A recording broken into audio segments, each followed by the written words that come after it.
മലയാളത്തിലെ ഏറ്റവും ആരാധകരുള്ള ഡിജിറ്റൽ കണ്ടന്റ് ക്രിയേറ്റേഴ്സ് കരിക്ക് ടീം ആദ്യമായി ഒരുക്കുന്ന ചിത്രം പ്രഖ്യാപിച്ചു. ഡോക്ടർ അനന്തു എന്റർടൈൻമെന്റിന്റെ ബാനറിൽ അനന്തു കരിക്ക് ചിത്രം നിർമ്മിക്കും. നിഖിൽ പ്രസാദാണ് കരിക്കിന്റെ ആദ്യ സിനിമ സംവിധാനം ചെയ്യുന്നത്. നിഖിൽ പ്രസാദ് സ്ഥാപിച്ച കരിക്ക് മലയാളത്തിൽ ഏറ്റവും കൂടുതൽ പ്രേക്ഷകരുള്ള പ്ലാറ്റ്ഫോമാണ്.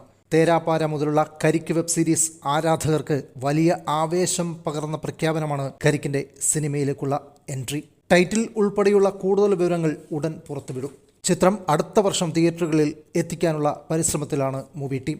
കരിക്ക് വെബ് സീരീസിലൂടെ പ്രേക്ഷക ശ്രദ്ധ നേടിയ താരങ്ങൾക്കൊപ്പം മലയാള സിനിമയിലെ അഭിനേതാക്കളും ചിത്രത്തിൽ കഥാപാത്രങ്ങളാവും. കരിക്ക് വെബ് സീരീസ് ഹൃദയത്തിലേറ്റിയ മലയാളി പ്രേക്ഷകർ ഇവരുടെ ആദ്യ മലയാള സിനിമയും ഹൃദയത്തിലേറ്റുവാങ്ങുമെന്നുറപ്പ്.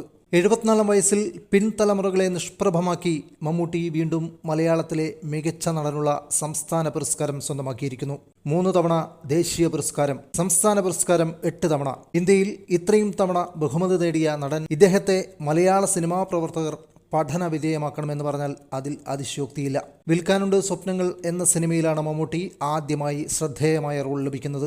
നാടകീയതയും അതിഭാഗവത്വമാണ് ആ കഥാപാത്രത്തിൽ കാണാനാകുക.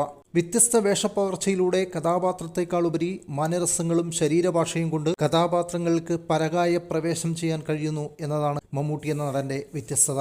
കൊടുമൺ പോറ്റി, ചാത്തൻ എന്നീ 2 കഥാപാത്രങ്ങളെ ഏക ശരീരത്തിലേക്ക് ആവാഹിച്ച് അധികാരത്തിനൊത്ത പൈശാചികതയെ അതിശക്തവും സൂക്ഷ്മവുമായും ആവിഷ്കരിച്ച ഭാവ മികവിനാണ് പുരസ്കാരം. പ്രതിനായക വേഷത്തിന്റെ മേലങ്കി അണിഞ്ഞ് പകർന്നാട്ടം പൂർണ്ണതയിലേക്ക് ആവാഹിച്ചു എന്നാണ് മികച്ച നടനായി മമ്മൂട്ടിയെ തെരഞ്ഞെടുത്തപ്പോൾ ജൂറി പറഞ്ഞത്. രാഹുൽ സദാശിവൻ തിരക്കഥ എഴുതി സംവിധാനം ചെയ്ത ചിത്രമായിരുന്നു ഭ്രമയുഗം. ഏതായാലും മമ്മൂട്ടി എന്ന നടന്റെ നടന വൈഭവങ്ങൾ ഈ നൂറ്റാണ്ടിലും അവസാനിക്കുന്നില്ല എന്നതാണ് മലയാളി പ്രേക്ഷകർക്ക് അഭിമാനിക്കാം. ശ്രീനാഥ് ബാസിയുടെ ആക്ഷൻ ചിത്രം പൊങ്കാലയുടെ റിലീസ് തീയതി മൂവി ടീം പുറത്തുവിട്ടു.